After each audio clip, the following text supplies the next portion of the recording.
Ce n'est pas la trame d'un roman d'espionnage. Deux des navires de guerre les plus perfectionnés jamais construits par la marine américaine ont été touchés en feu en plein Golfe. 200 drones, 50 missiles hypersoniques et le bouclier de défense américain à $1 milliard n'a pas tenu. La question n'est pas seulement de savoir comment c'est arrivé, la question c'est ce qui vient ensuite, et si quelqu'un à Washington a une réponse. Tout a commencé à 2h10 à 7 du matin. Le Golfe était sombre et silencieux. Deux destroyers de la marine américaine, des navires de classe Harley Burke, étaient positionnés dans les eaux. C'étaient pas des navires ordinaires. Chacun est équipé de systèmes radars avancés, de technologies de défense antimissiles et d'un équipage de combat complet, entraîné précisément pour ce type de menace.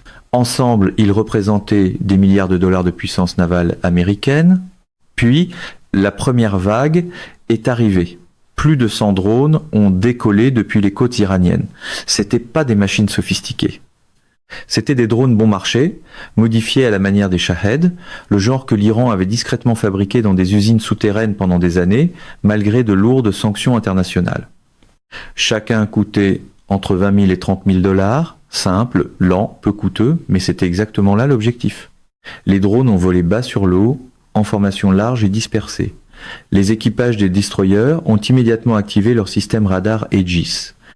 Les systèmes d'armement rapprochés, ces plateformes à canon à rotation rapide conçues pour abattre les menaces entrantes, ont ouvert le feu. En apparence, les défenses semblaient fonctionner. Des dizaines de drones ont été détruits en vol, mais les équipages américains brûlaient leurs munitions. Leur système radar était verrouillé sur des centaines de petites cibles à déplacement lent dispersées sur une vaste zone. Chaque capteur, chaque canon, chaque opérateur était pleinement mobilisé. C'était le piège. Car pendant que les destroyers combattaient les drones, la deuxième vague était déjà dans les airs. 50 missiles de conception russe lancés par l'Iran fonçaient maintenant vers les navires. Ce n'étaient pas des missiles ordinaires. Ils se déplaçaient à des vitesses comprises entre Mach 6 et Mach 8, soit 6 à 8 fois la vitesse du son. À cette vélocité, la distance entre la détection et l'impact se mesure non pas en minutes, mais en secondes. Et ils ne volaient pas en ligne droite. Ces missiles manœuvraient. Ils changeaient de direction en plein vol. Ils perdaient de l'altitude sans avertissement.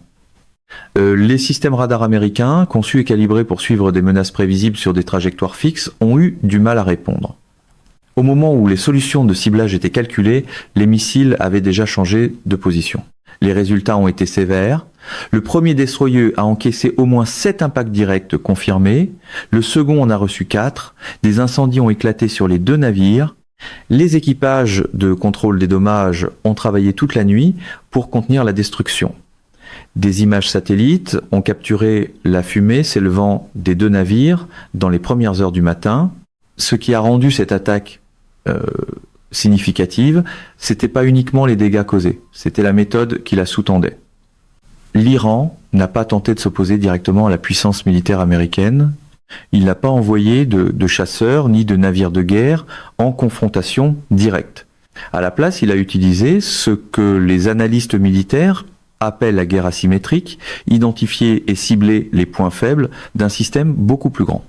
La logique était simple.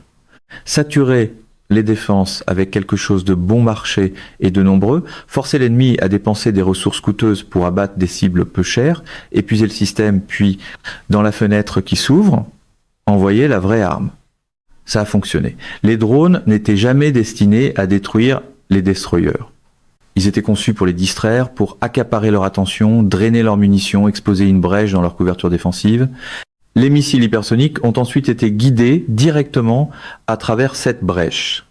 Ce n'était pas une décision précipitée, ni un coup de chance.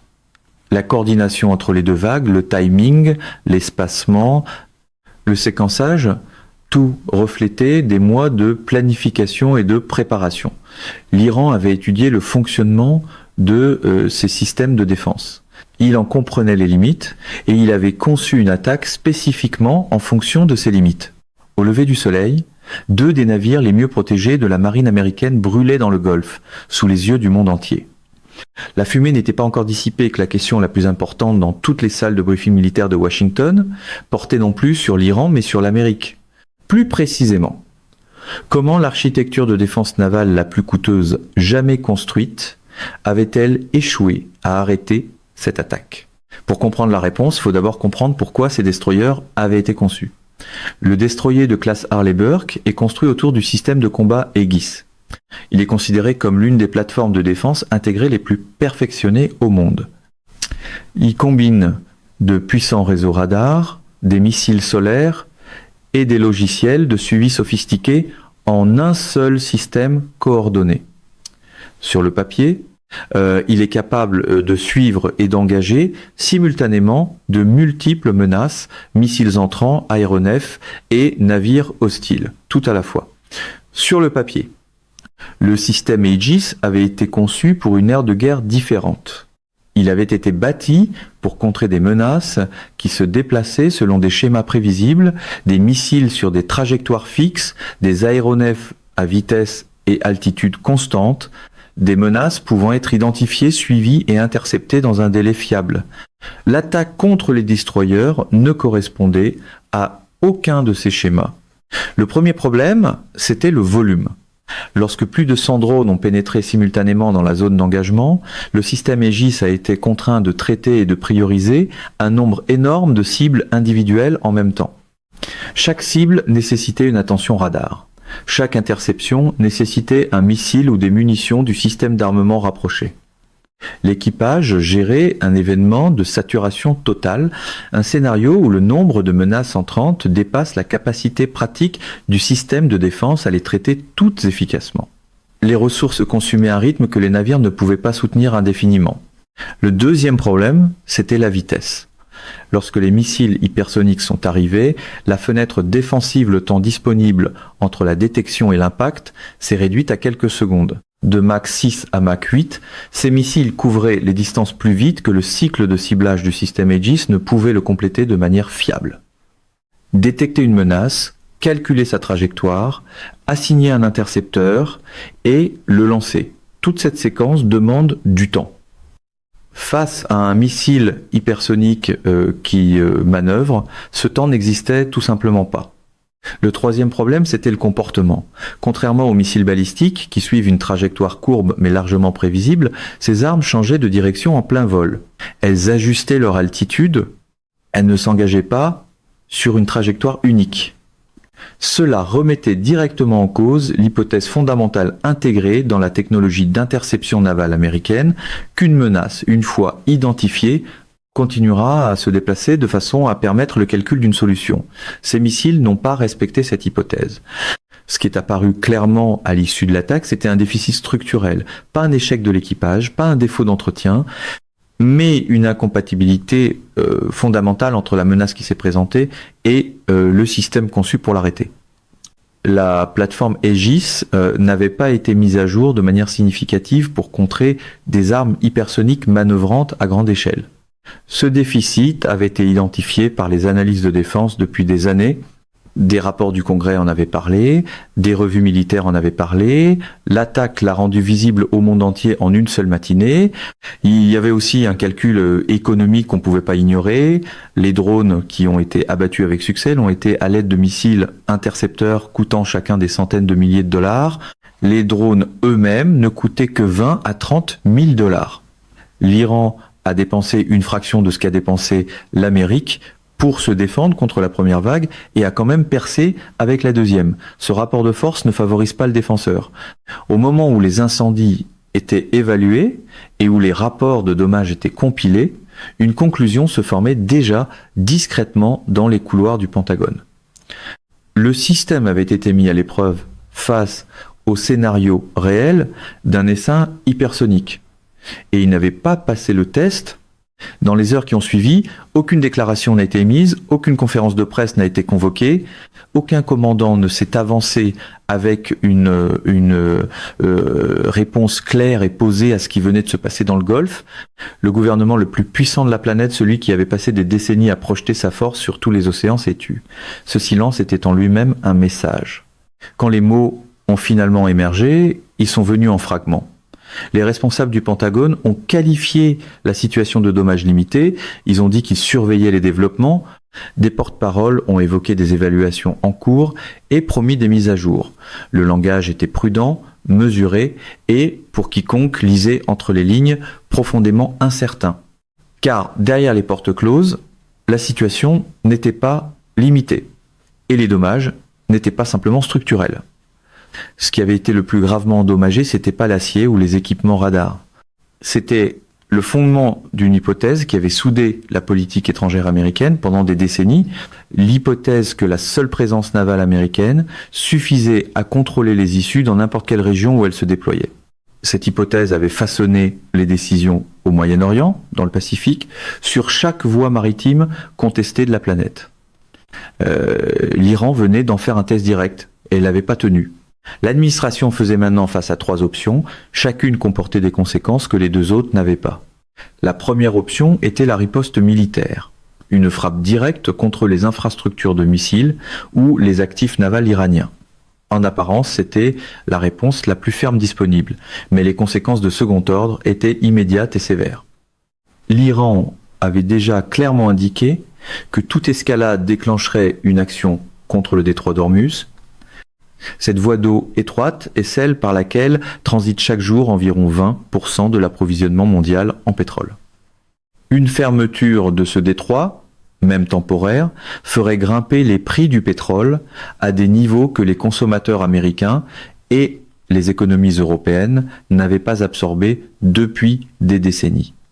Le coût politique de ce résultat, mesuré à la pompe à essence et dans les chiffres d'inflation, n'était pas un risque qu'une administration pouvait absorber discrètement avant un cycle électoral national. La deuxième option était la retenue, une réponse diplomatique mesurée, assortie d'un repositionnement naval accru dans la région.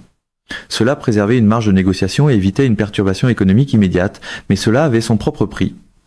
Les alliés dans la région, notamment ceux qui avaient structuré leurs propres calculs de sécurité autour de la fiabilité de la dissuasion américaine, posaient déjà des questions qui n'avaient pas de réponse confortable. La retenue, dans ce contexte, serait lue non pas comme une stratégie, mais comme de l'hésitation.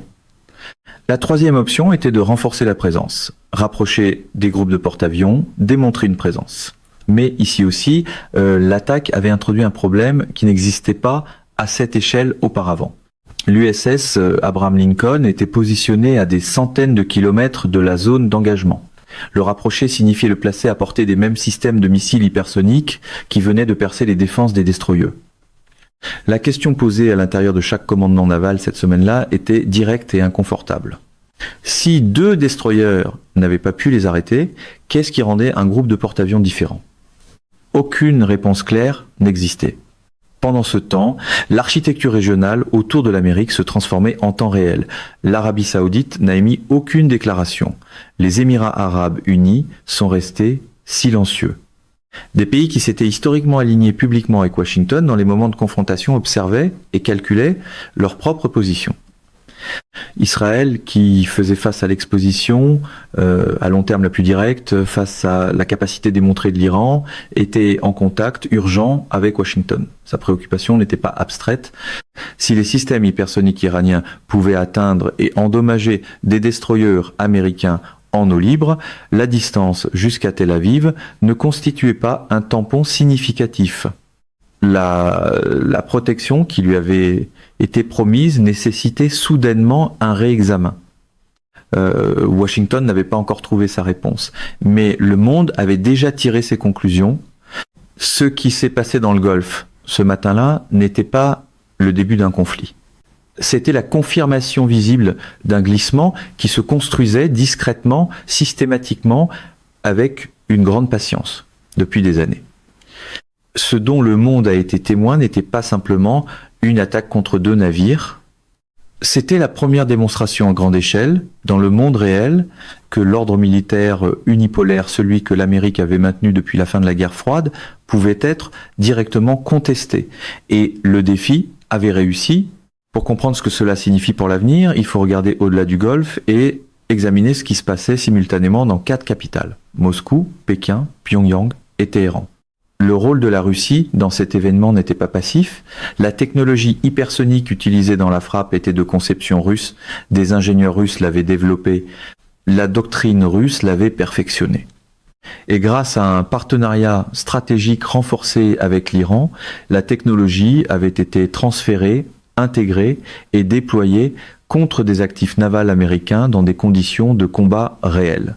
Pour Moscou, le résultat de cette matinée avait servi un objectif qu'aucun communiqué de presse n'aurait pu atteindre.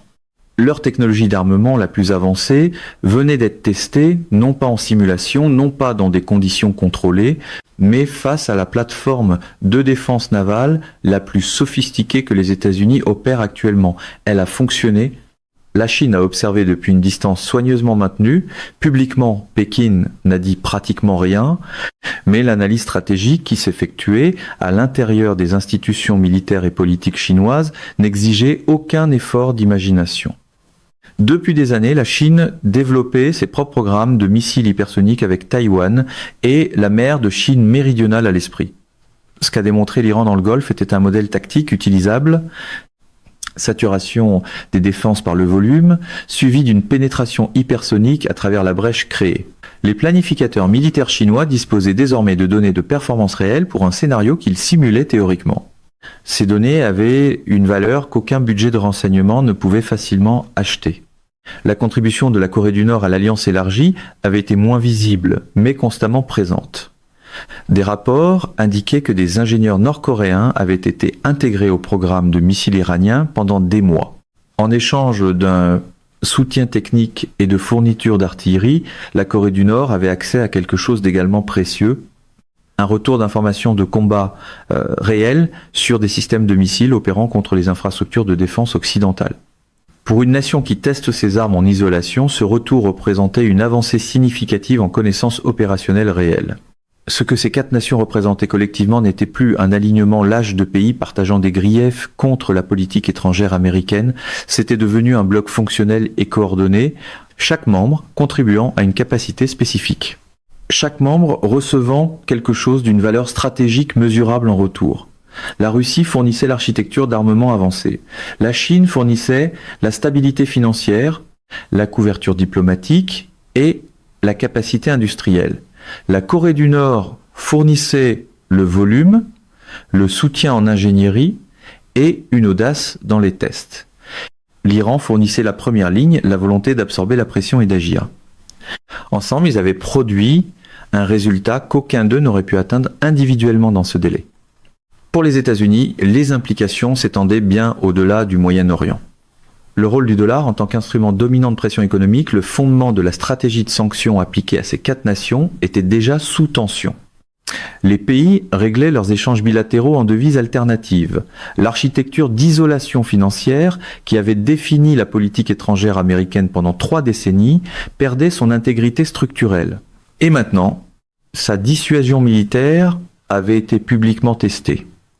Les destroyers seraient réparés, les évaluations des dommages seraient complétées, des déclarations officielles finiraient par être émises, mais ce qui ne pouvait pas être réparé ni rapidement ni facilement, c'était l'image que le monde avait désormais enregistrée et conservée en permanence dans sa mémoire collective. 2 navires en flammes, un système de défense qui n'a pas tenu, et un silence de Washington qui parlait plus fort que n'importe quelle déclaration qu'il aurait pu faire. Le moment unipolaire ne prenait pas fin, il avait déjà pris fin. Mesdames et messieurs, notre émission d'aujourd'hui s'arrête ici. Nous vous invitons à partager votre avis personnel dans la section des commentaires ci-dessous. Perspective politique vous salue et vous donne rendez-vous très bientôt.